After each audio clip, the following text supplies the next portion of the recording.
Hola, mi nombre es Mallory Paola Moreno Parra, soy estudiante de la UNAM del curso de Neuropsicología. Vamos a entrar al desarrollo de la unidad 2, paso 2, regulación emocional y cognición social, y somos el grupo número 258. Mis compañeros son, Hola, mi nombre es Daira Onza, estudiante de psicología. Hola, mi nombre es Yamile Vallejo. Pertenezco al grupo, al programa de psicología. Hola a todos, muy buenas tardes. Mi nombre es Diego Salazar, estudiante de psicología del CEAD de Acacias. ok, vamos a dar inicio con la primera pregunta. ¿Qué son las emociones? Las emociones, una pequeña definición, es que es el sentimiento, el estado de ánimo que tienen las personas. Se da de manera espontánea, causa reacciones fisiológicas y psicológicas. ¿Por qué fisiológicas? Porque cuando usted de un momento a otro siente una emoción, en muchas ocasiones se pone rojo, las manos sudorosas, se pone nervioso, emocionado, excitado, todo eso. Entonces, eso es una emoción. No sé si alguien quiere aportar algo más para complementar. Diego. Sí, existen diferentes emociones de acuerdo a la percepción de lo que estamos viviendo, bien sea algo interno o externo. Y entonces esa emoción, hay algunas básicas como la alegría, la ira, el miedo, la sorpresa, el asco, etcétera. Sí, lo que dice Diego es verdad, y pues se resalta nuevamente que la emoción sucede o se da frente a algún estímulo externo principalmente. La segunda pregunta son las diferencias entre las emociones y los sentimientos. Bueno, ya vimos qué son las emociones. Ahora el sentimiento es muy similar a las emociones y este término pues puede generar una pequeña confusión. La emoción es algo espontáneo, que sea así como de la nada. O sea, leer una noticia, se ganó, digamos, una lotería, entonces usted se pone súper feliz. La emoción, el sentimiento, perdón, es cuando usted ya tiene como la capacidad o incluso el tiempo de procesar ese sentimiento y hacerse durante un lapso más prolongado. Las emociones son, pues obviamente son espontáneas y su duración es más corta que la emoción. Los sentimientos se dan de manera pausada, organizada, es decir, que se piensan antes de su ejecución. La tercera pregunta, ¿alguien tiene algo que decir? Perdón. Yamile y Daira. Bueno, respecto a lo que decías, para añadir es que las emociones se centran más en la parte vivencial, o sea, la experiencia emotiva, mientras que el sentimiento es como la expresión de esa emoción. Por ejemplo, si te dan una noticia, pero tú no expresas esa más que toda esa emoción, sino es como el sentimiento referente a esa emoción que sentiste. Sí. Creo que eso es como la diferencia más que todo. Estoy de acuerdo con Yamile, eso era lo que iba a decir. Perfecto. Bueno, también se puede afirmar que no hay sentimientos sin antes haber sentido una serie de emociones que engendran un sentimiento perdurable. Importante lo que dice, sí. De hecho, para que haya un sentimiento, primero tuvo que haber una emoción. Y todo sentimiento viene de una emoción de X o Y momento. ¿Algo más o pasamos a la siguiente pregunta? Continuemos. ¿Qué factores biopsicosociales inciden en la salud de forma positiva o de forma negativa? Bueno, voy a decirlo como de manera fraccionada, como para que sea más entendible. De modo biológico se puede decir que los cambios en las distintas etapas, la infancia, la adolescencia, la adultez, las emociones se presentan de distintos modos. Un niño, por ejemplo, se emociona porque le dan una fruta, así sea, y expresa esas emociones de manera más ingenua, tierna incluso, que cuando usted ya está adulto y le dan cualquier cosa, usted, bueno, sí, o expresa esas emociones de manera distinta. Podemos decirlo que las canaliza a medida de las etapas. Los cambios son distintos, como lo dije hace un momento, y se nota con mayor facilidad o frecuencia, incluso en los adultos. Las emociones también se puede decir, o los factores que inciden son el estrés, la depresión, la ansiedad. También de manera social, principalmente el entorno en el que el niño se desarrolla desde sus primeras etapas, es importante como para tener una vivencia o una canalización, como lo mencioné hace un momento, de las emociones de distintos modos. No es lo mismo un niño que ha crecido bajo situaciones de pobreza o con bajos recursos económicos, digamos lo mejor, que le den, que en el futuro, digamos, empiece a ganar su propio sueldo, empieza a tener todo con su esfuerzo, que alguien que creció de un modo económico mejor, ¿sí? Las actitudes y la manera en que él se va a expresar es totalmente distinto, así la cantidad de dinero sea similar o algo así.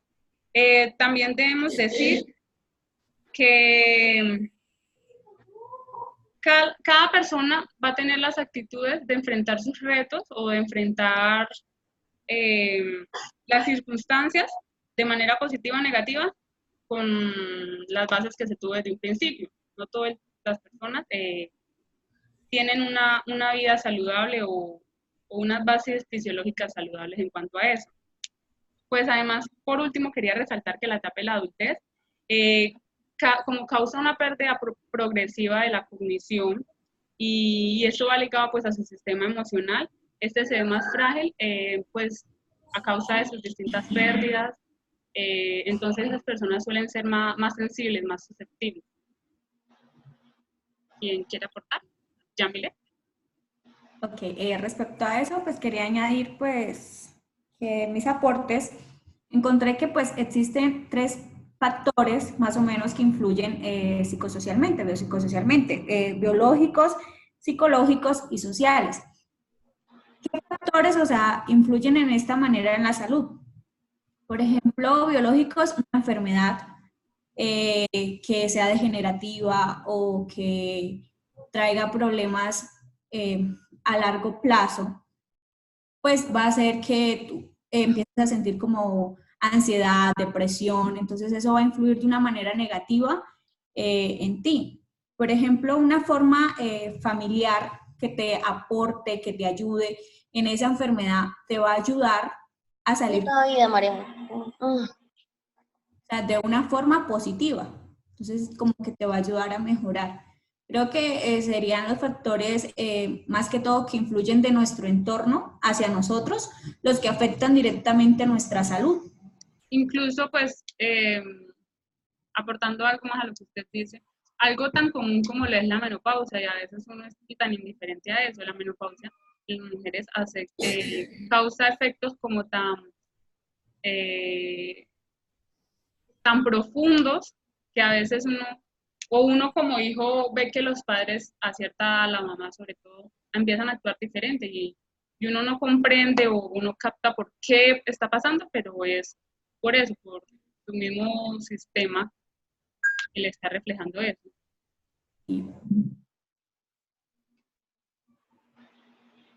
¿Algo más? ¿Listo? Estamos de acuerdo. La cuarta pregunta es, identifique las bases fisiológicas y estructuras cerebrales, relacionadas con la experiencia emocional del ser humano. Primero que todo, pues, el sistema límbico es el encargado como de regular las emociones, y entre ellos abarca el hipotálamo y la amígdala, que son los principales. Este se encuentra ubicado en el hemisferio izquierdo del cerebro. Entonces, trata las emociones positivas, el control cognitivo, y lo interpreta mediante el lenguaje.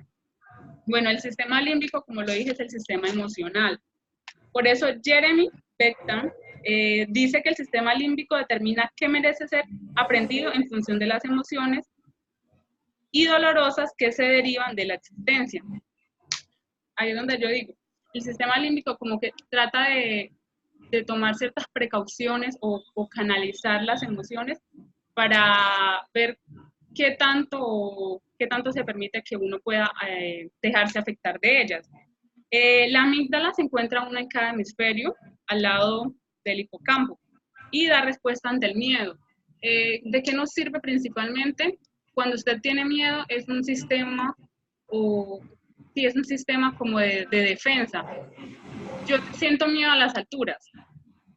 Lo más probable es que si yo tengo miedo a las alturas no voy a pasar muy cerquita a un abismo, porque mi amígdala me envía como esas señales, esas ondas de que tengo que tener cuidado, de que voy a pasar por un lugar que atenta contra mi vida. Si están en un tiroteo, yo no me puedo meter ahí porque obviamente que me va a causar algún daño. Entonces las amígdalas están como pendientes de todos esos estímulos externos que permiten que nuestra seguridad prevalezca.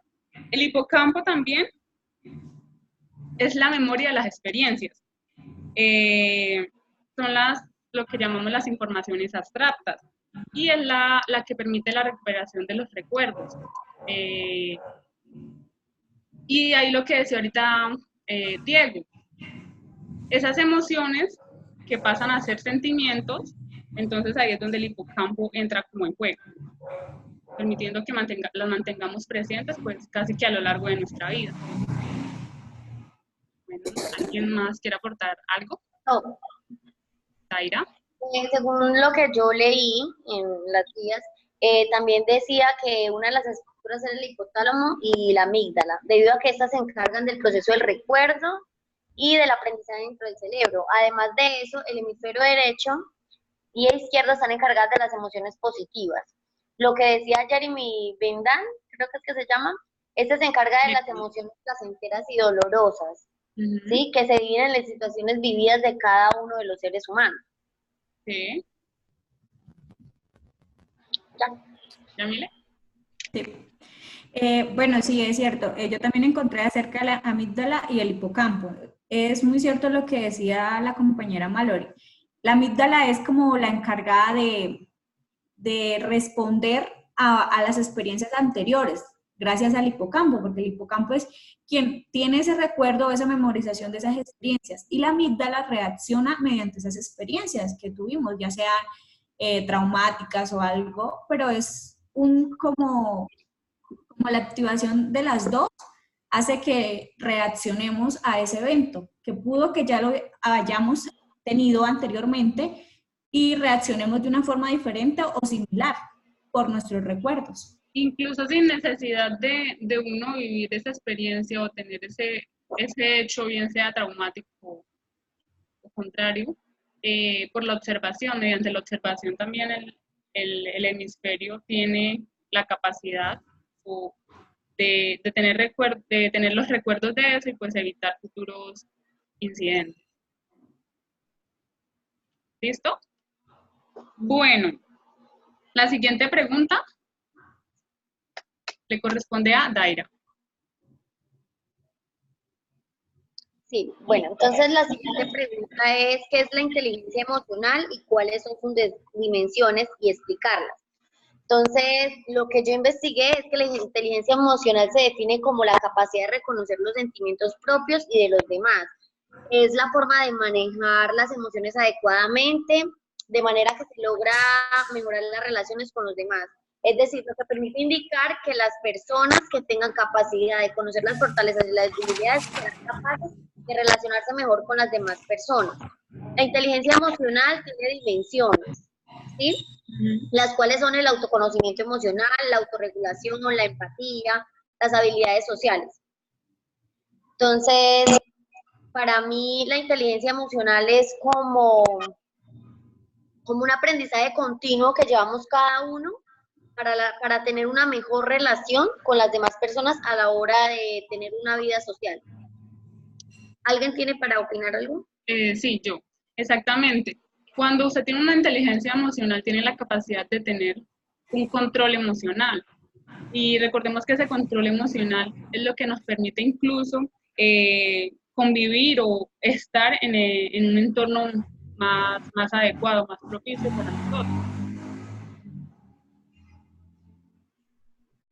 Sí, ¿Ya? también. ¿Diego? ¿Sí me escuchan? Se está entrecortando. Bueno, sigamos. Sí. La siguiente pregunta. Sí, por favor. ¿Sí? Entonces, la siguiente pregunta es, ¿qué es la neurociencia social y qué aporte brinda a la psicología? Entonces, dice que la neurociencia social comprende la relación e influencias recíprocas entre los actores. Complementando dicha definición, la neurociencia social es la relación que se encuentra en las personas mediante su conducta en concordancia con su vida social.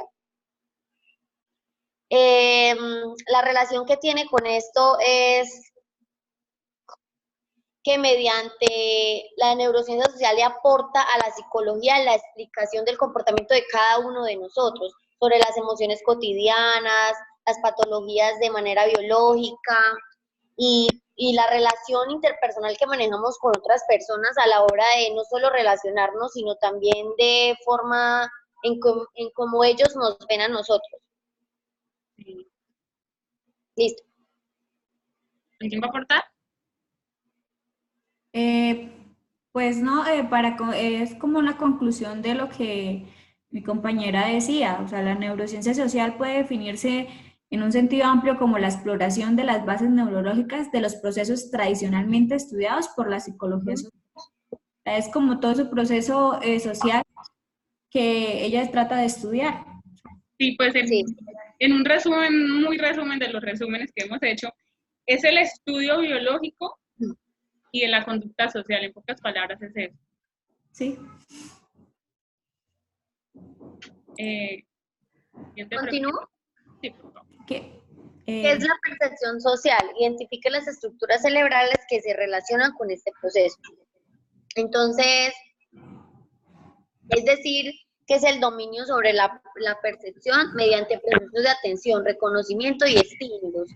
Es el conjunto de creencias, actitudes, juicios, sentimientos, valores o culturas de comportamientos mediante la observación y concluir con un conocimiento para juzgar, perdón.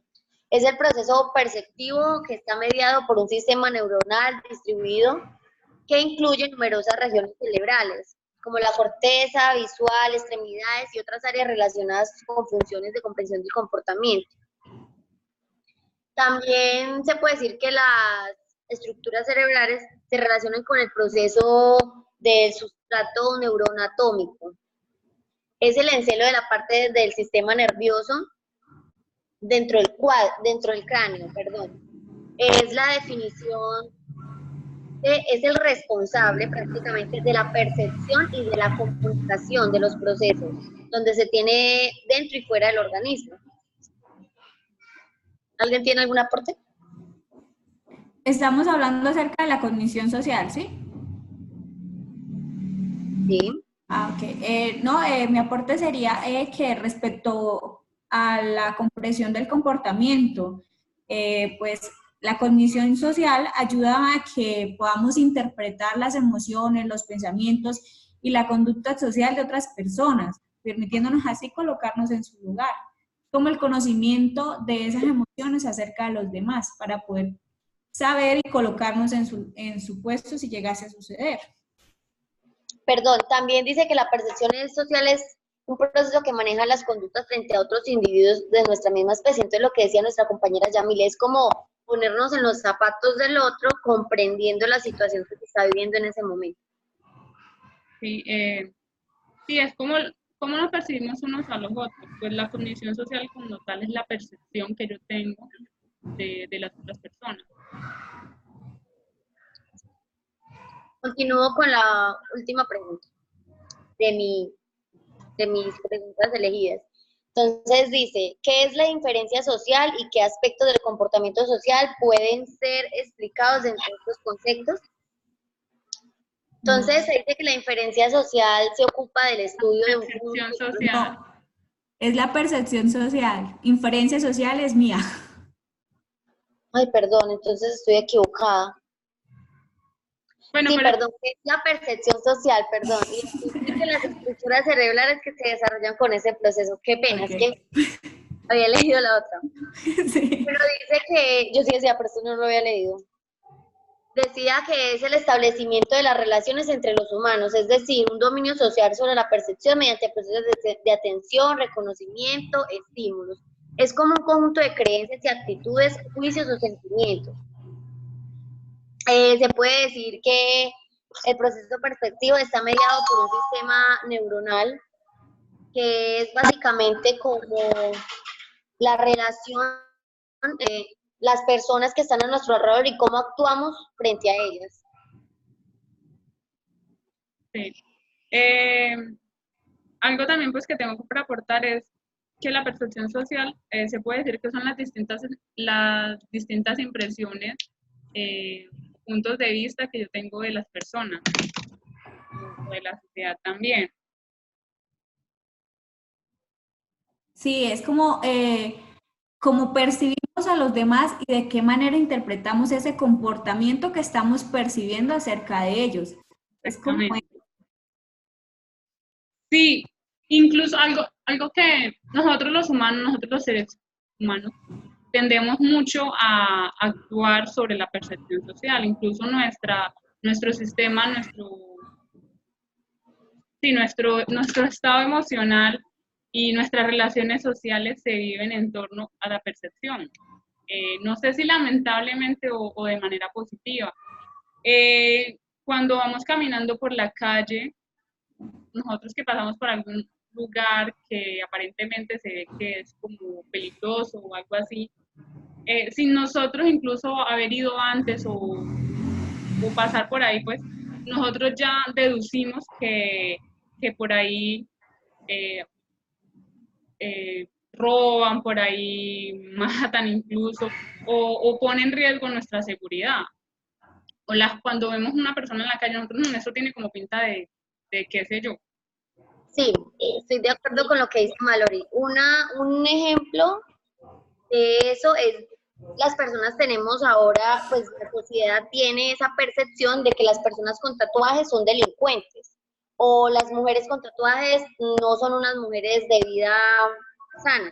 Tienen como esa percepción de que una persona que tiene tatuajes entonces no es una buena persona, es una mala influencia. Eso también es algo de la parte de la percepción social. Sí. sí, también está como más relacionado a la conceptualización que tenemos de eso y el juicio social que emitimos respecto a lo que vemos. Que le Y, damos frente a cualquier y cosa. extendiendo un poquitico más, la percepción social también se limita al entorno en el que hemos sido criados. Si nosotros vamos a Canadá, un ejemplo, que las familias incluso son más liberales, son más espontáneas, menos reservadas, ¿sí? Que en Colombia incluso todavía se ve que uno ve una muchacha con una falda muy cortica y uno dice, no, esta quién sabe de dónde viene o para dónde va o algo así. Entonces, dependiendo en el entorno social en el que usted se crió, la percepción social también va a cambiar. Dando como último ejemplo de este punto, porque ya se acaba y sigue mi otra compañera, podríamos decir y concluir que hace poco estaba mirando un video acerca de donde se decía sobre la percepción social que decía que las mujeres de Medellín eran unas mujeres solamente vendidas, o sea, no eran unas mujeres que tuvieran valor, o sea, tenían precio, pero más no valor como personas porque las tienen catalogadas como solamente como mujeres prepagos o Bonita. prostitutas, por lo que en un tiempo atrás Pablo Escobar les dio como ese origen de siempre vivir en esa vida. Totalmente de acuerdo. Incluso eso, la percepción social se ve como bastante ligada a los medios sociales que van lanzando juicios de valor y van como regando la noticia como para que llegue a las personas y Sí. empecemos a armar esos juicios de valor. Sí.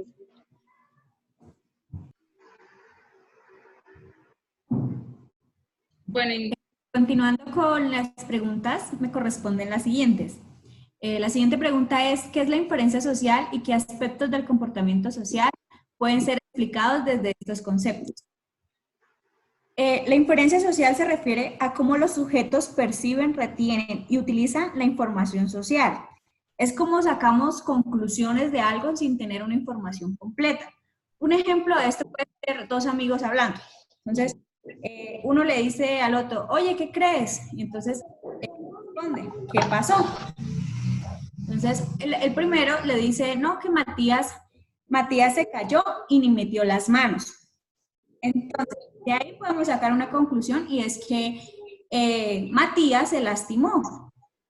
¿Y cómo se lastimó? Pues porque se cayó. Entonces es como sacar una conclusión sin tener una información completa. No sé. sí, incluso pues complementando eso, pues una inferencia social va más allá de lo que puede ser visto.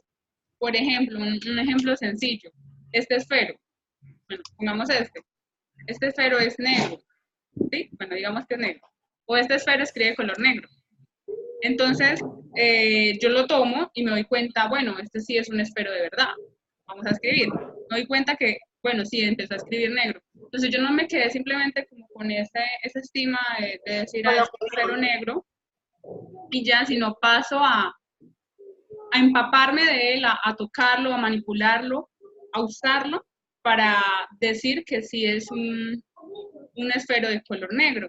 Esto va más allá de lo tácito, va más allá de lo que simplemente yo puedo ver a simple vista, contrario a lo que es la percepción social.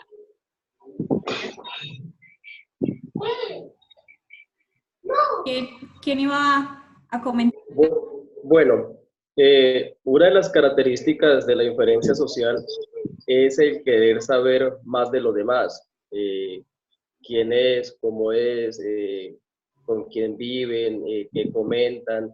Y entonces, a través de esta inferencia, se hace un señalamiento, bien sea positivo o negativo.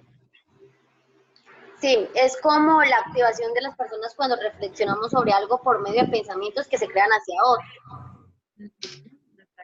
Sí, es como, para concluir, es como la elaboración de teorías que sacamos de algo que pasó. Es una elaboración de una teoría respecto a algo que sucedió. Entonces, de ahí podemos emitir juicios, sacar alguna valoración. Respecto a eso, ¿cómo concluimos algo que pasó a nuestro entorno? ¿Cómo inferimos respecto a eso? Pero debemos entender que no es solamente por visión, sino porque nosotros podemos experimentarlo y darnos cuenta directamente. ¿Listo? Siguiente pregunta. Okay, la siguiente es, ¿en qué consiste la teoría de la mente? Identifique las estructuras cerebrales que estarían implicadas.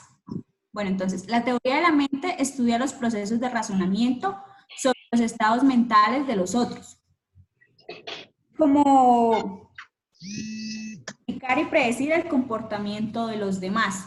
Eso es más que todo lo de la teoría de la mente. Las estructuras cerebrales que están implicadas, tenemos la corteza prefrontal, la dorsomedial, que es fundamental para intuir los estados mentales de otras personas. La corteza ongulada, los polos temporales y frontales y los dos surcos temporales superiores. La corteza, la región prefrontal se encarga de distinguir las representaciones de los estados mentales de los estados físicos, centrando en los supuestos rasgos psicológicos de la persona observada. Entonces, la teoría de la mente, como para concluir, es la manera como explicamos y predecimos el comportamiento de los demás. Es como el proceso de razonamiento que tenemos sobre los estados mentales de los demás. Sí, complementando como con un pequeño ejemplo, pues en definición es la predicción de la conducta de otras personas, ¿sí? Como por ejemplo, si yo dejo un celular en la calle, en una banquita y me siento a mirar disimuladamente quién lo va a tomar, la predicción que yo tengo de la persona que esté pasando por ahí y se vaya a sentar, es que lo va a tomar disimuladamente, se lo va a meter al bolsillo y va a salir caminando como si nada fuera pasado. ¿Yo por qué predije esa conducta? Porque es algo que ya se ha vivido de manera constante. Como también pues, la teoría. ¿Cómo? También se podría decir que la teoría de la mente es como, se podría decir que es como la capacidad que tenemos para interpretar conocimientos de nuestra propia existencia mediante nuestro estado y actos de quién soy, cómo soy y para dónde voy, y cómo es nuestra sociedad. Entonces, lo que decía Mallory, ya sabe ya más o menos lo que va a pasar cuando la persona pasa por el lado del teléfono, o sea, que lo va a agarrar, es la percepción que ya hemos creado en el ámbito donde ya hemos estado. O sea, como para concluir, no sé, Diego, ¿vas a aportar algo, no? No, siguiente. Como para concluir, entonces, es como las propuestas teóricas que nos formamos para explicar y predecir el comportamiento de los demás. Exactamente. Es eso. Okay. La siguiente es, explique la empatía y su importancia en la interacción social. Identifique las estructuras cerebrales que estarían implicadas. Bueno, la empatía constituye un conjunto de procesos adaptativos, siendo sus funciones básicas el establecimiento y la consolidación de las relaciones interpersonales y de cohesión social. Un ejemplo, o como para que entiendan, es, por ejemplo, si yo veo llorar a alguien más, en algún momento siento ganas de llorar o siento culpa por lo que ella está sintiendo en este momento. Es como ponerme en su lugar, pero sin yo saber por qué todavía. Solamente es como asemejarme a ella, sentir su dolor. Respecto a su importancia en la interacción social. Entonces, hay 3 habilidades para la importancia de la interacción social. Está una respuesta afectiva a los sentimientos del otro, que en ocasiones implica sentir lo mismo, lo que les explicaba. Cuando, por ejemplo, veo a alguien llorar, pues entonces a veces yo también siento ganas de llorar, o me siento culpable o emotiva por lo que ella está llorando. Otra habilidad es la destreza cognitiva para intuir lo que el otro está sintiendo. Intención socialmente beneficiosa de responder compasivamente al sufrimiento de los demás. Yo veo a alguien más sufriendo, pues mi reacción va a ser sentir compasión y querer como aliviar ese dolor que esa persona está sintiendo. Entonces, eso es como la empatía. Algo que nace de la empatía son los actos altruistas, como usted decía. Cuando yo me compadezco, tengo compasión de lo que esa persona está pasando, yo paso a generar actos, a realizar algún tipo de acción pues que beneficie a la otra persona sin que a mí me beneficie en algo. También se puede... Dale. Un ejemplo de esto se podría decir que es por lo menos en las noticias en estos momentos donde los niños están comiendo basuras. Entonces hay muchas personas que sienten como esa tristeza y sí, o sea, no lo están viviendo en el momento, pero sí se ponen como en el lugar de ellos y muchas veces de lo que sienten, entonces llevan comida, dan donaciones para ellos para que, o sea, de esa forma alivien el dolor ellos y se sientan también ellos, las personas que dieron la comida o las donaciones, se sientan bien también con ellos mismos.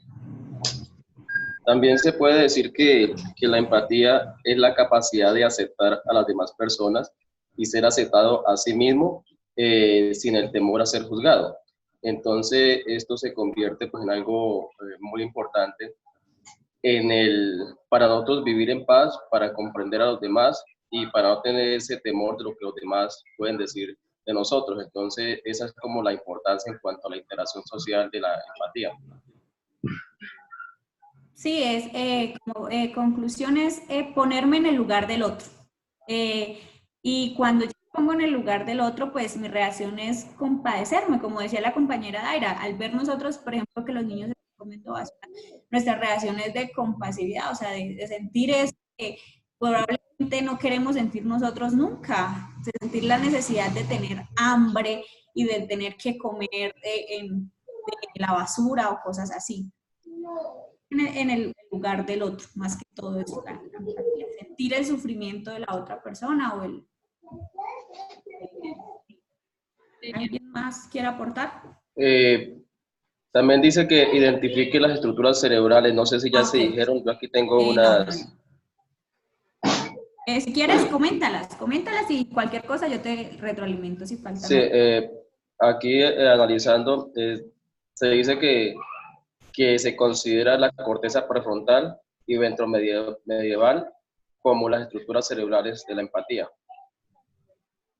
Sí, yo la tengo, dice que se considera la zona clave para la expresión de la capacidad empática, pues allí reside la habilidad para realizar inferencias respecto a los estados mentales ajenos. O sea, cuando nosotros sentimos empatía más que todo por los demás, para sentir. También tenemos el lóbulo parietal inferior derecho, la corteza prefrontal, y la amígdala, la corteza orbitrofrontal, el hipotálamo y el hipocampo, que radicarían los procesos afectivos más importantes. Ellos son. Entonces, el del sistema límbico, pues, es de las emociones. Yo tengo otra sobre las estructuras cerebrales. Dice que se implica en el sustrato neuroanatómico de las neuronas. Se han identificado en la circunvolución frontal inferior y en el lóbulo frontal inferior, las cuales generan el reconocimiento y el contagio de las emociones. Sí. Siguiente pregunta. Ok, listo, continuamos. ¿Qué es la categorización y los juicios sociales? Indique cómo este concepto ayuda a comprender el comportamiento social. Respecto a la categorización social, encontré que es un proceso cognitivo por medio del cual las personas son agrupadas en distintos grupos, categorías sociales, y de ahí salen los juicios sociales, que es como los estereotipos o los prejuicios que sacamos. Un ejemplo de esto, categorización y juicios sociales, es, por ejemplo, un grupo de personas, no sé, creo que la compañera Daira puso el ejemplo antes, de las personas que tienen tatuajes. Categorizamos a esas personas por los tatuajes como malandros o cosas así, y entonces ha empezado a hacer un juicio, porque estamos haciendo ya el estereotipo, y como tiene tatuajes, entonces es un ladrón o tiene problemas de drogadicción o cosas así. Entonces, no sé si alguien quiere comentar acerca de qué es la categorización y los juicios sociales y pasamos a la otra pregunta ahí mismo. Sí, está bien todo lo que dice anteriormente. Ya nos quedó completamente claro. Ok, entonces la otra pregunta que está ahí mismo es, indique cómo este concepto ayuda a comprender el comportamiento social. Entonces, esto comprende a que, como les decía, que el estereotipo se activa o un prejuicio como evidencia de una categorización, pues, después de que nosotros miramos a esa persona o a ese grupo de personas, entonces es una categorización interna de lo que creemos o de lo que hayamos pasado anteriormente con esas personas, porque también pueden ser antecedentes que hayamos tenido. Categorizamos a todas las personas por esa experiencia y emitimos juicios así no los conozcamos. Sí, eso pasa mucho no solo con las personas, sino incluso con los mismos animales. Y llegamos a tener como un estigma de personas o animales, como lo dije. Como cuando dicen, no, es que todos los pitbulls son bravos, todos los pitbulls son agresivos, todos. Entonces inician como a lanzar esos dardos que incluso llegan a afectar a otras personas porque se dejan como impregnar por lo que ellos dicen, cuando no se toman como el tiempo de analizar e ir más allá. Sí. Igualmente con el género de música, o sea, muchas personas en ocasiones dicen que el reggaetón es algo que solamente lo escuchan personas alcohólicas o personas drogadictas, o sea, es un estereotipo que le dan a la música. En realidad sí es grotesco y tiene mucho que ver, pero no todas las personas que lo oyen son así. Sí, o sea, es que las dos están muy unidas, tanto la categorización como los juicios sociales, porque después de categorizar a algo o a alguien, ya emitimos un juicio. Puede ser que lo tengamos internamente o que lo expresemos también, pero igual muy unidas. Ampliando el tema también se puede decir, o sea, que es un sistema de creencias, de algo que ya se tiene y la persona está predispuesta a que eso es así, cuando en realidad muchas veces pasa de que se ha ganado como esa fama o esa mala fama de un concepto erróneo y entonces como que involucramos a todo dentro de ese sistema, cuando en realidad puede que sea unos, pueden que sean unos pocos o pueden que sean muchos, pero igual es un sistema de creencias en cuanto a eso y entonces se hacen juicios sociales. También lo hacemos como por experiencias de nosotros mismos o por experiencias de otras personas que nos comentan, porque muchas veces nosotros no tenemos nada que ver con eso, pero comentarios o juicios de otras personas hacen que nosotros también categoricemos muchas veces a las personas o a las cosas así. Siguiente pregunta. Diego. Sí, ya empezaré mi compañero. Diego, puedes iniciar a responder y a debatir tus preguntas. No le escucho, ¿me repiten, por favor? Puedes iniciar a responder tus preguntas. Ok, entonces, seguimos con la pregunta que dice, ¿qué es la confianza interpersonal? Identifique las estructuras cerebrales que estarían implicadas. Entonces, se puede decir de que la confianza interpersonal es tener esa capacidad de esperar en alguien algo de lo que yo quiero y lo que yo deseo y lo que yo espero que sea así. Por ejemplo, yo le dejo a la profesora mi niño que va a estudiar a su jardín y yo tengo esa confianza en ella y entonces eso me hace estar tranquilo, eso me da a mí una percepción de seguridad, de tranquilidad y de creer de que mi hijo va a estar bien, de que no le va a pasar nada, de que no lo vaya a violar, de que no lo van a lastimar, de que, bueno, tantas cosas que suceden. Entonces, esa es la confianza interpersonal, la cual yo deposito en otra persona y creo de como yo lo creo, así es. ¿Puedo decir algo? Sí.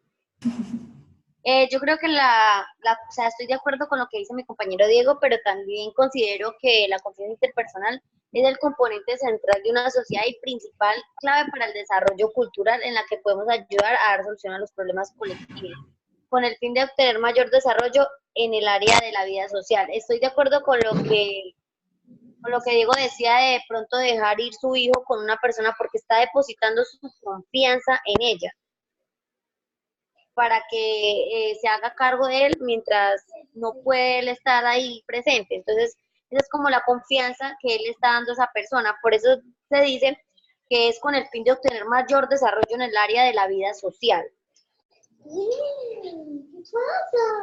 Sí, ¿alguien más? No, creo que ya. Muy bien. Bueno, también nos pregunta aquí que identifique las estructuras cerebrales que estarían implicadas en este proceso.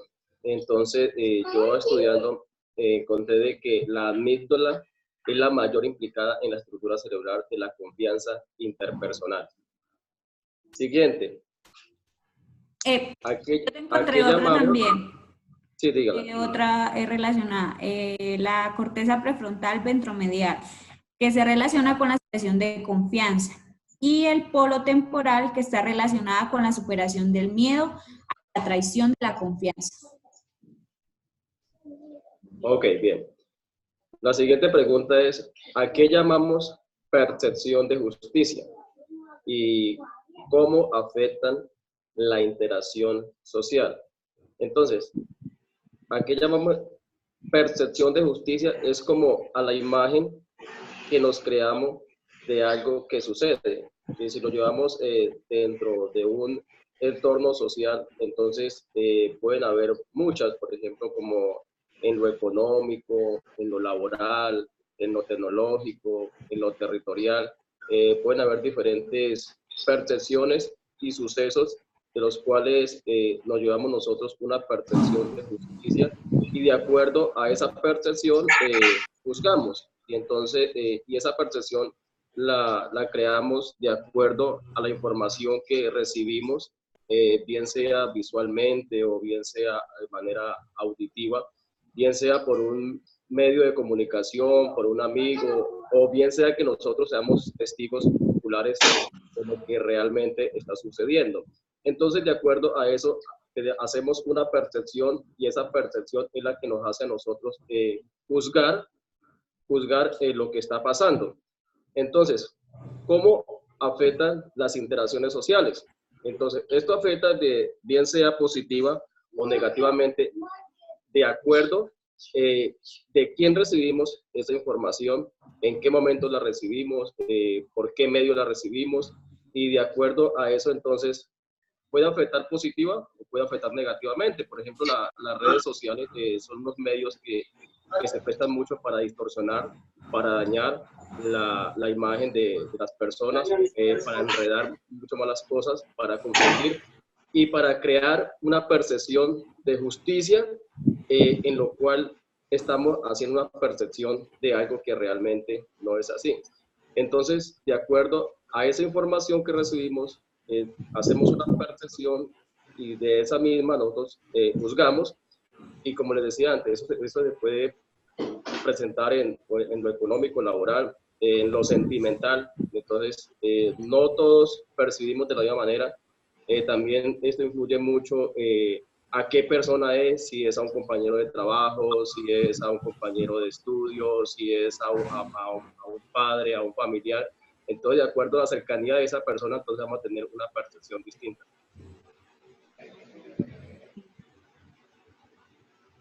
Sí, completamente. ¿Alguien más? Estoy de acuerdo en todo lo que dijo.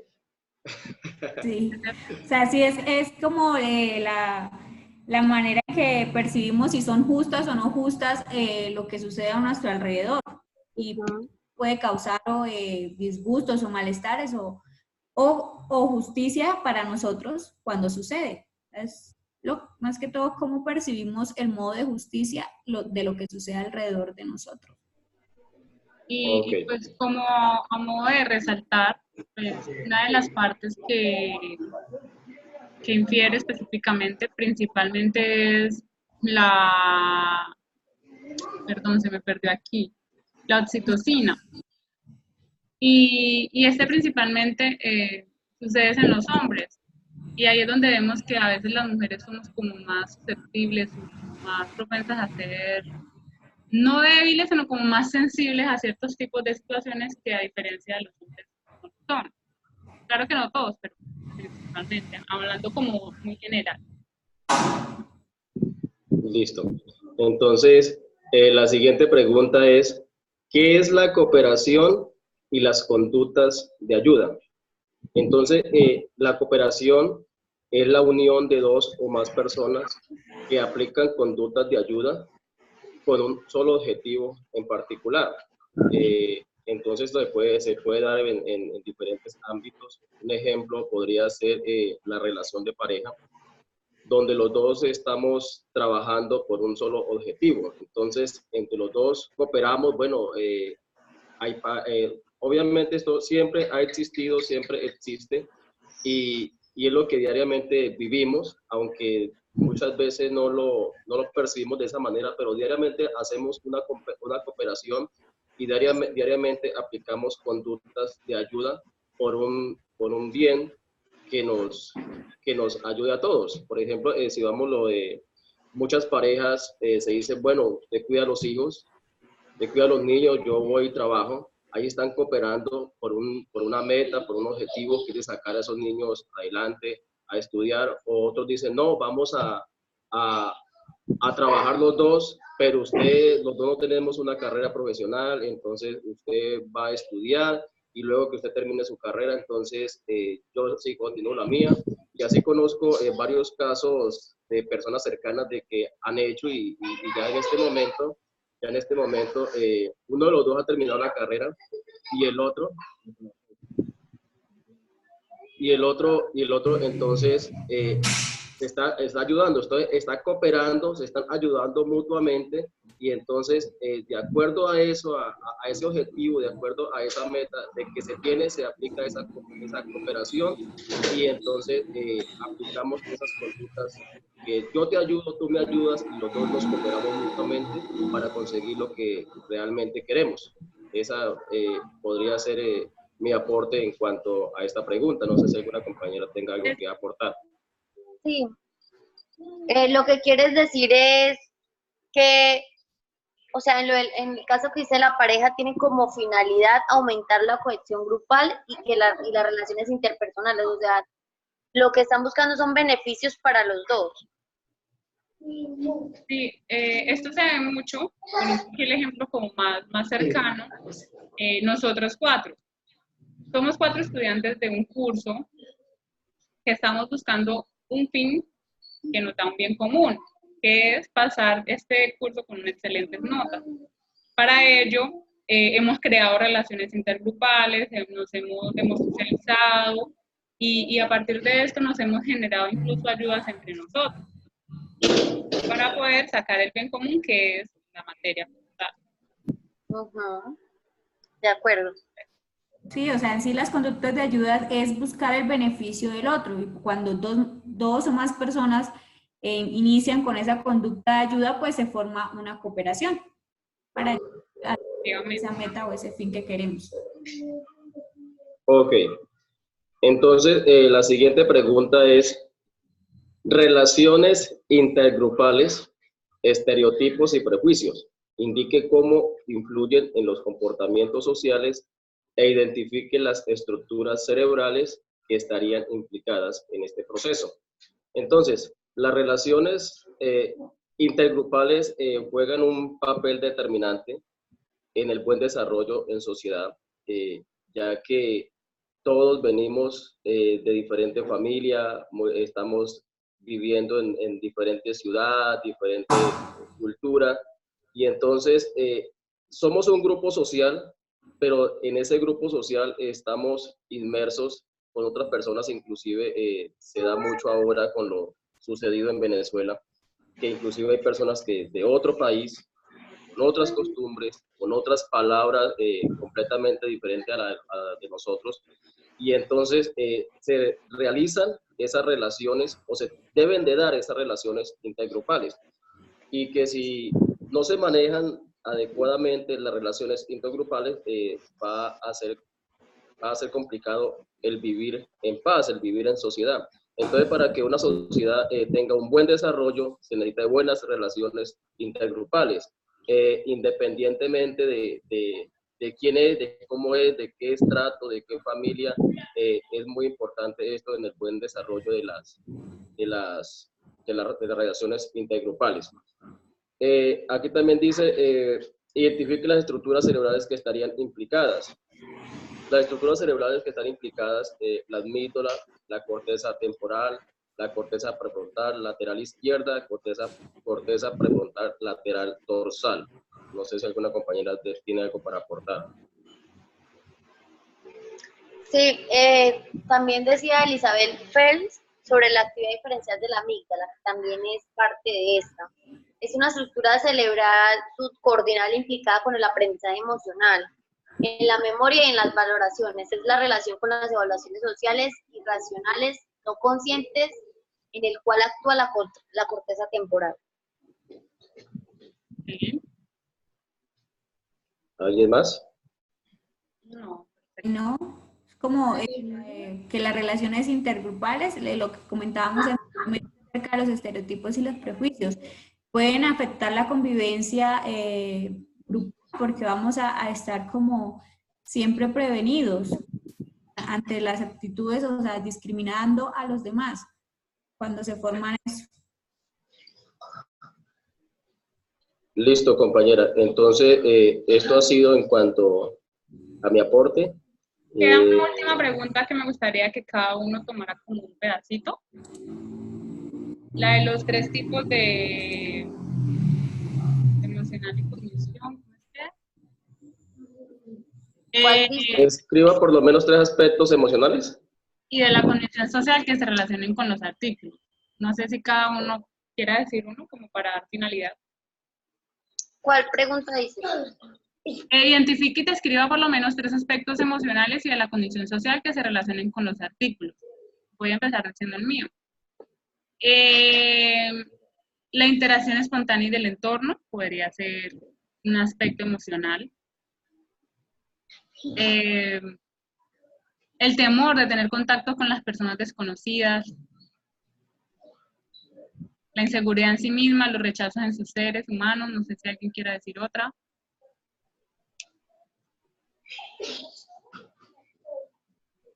Bueno, yo tengo algunas y dentro de esas que afectan emocionalmente a las personas.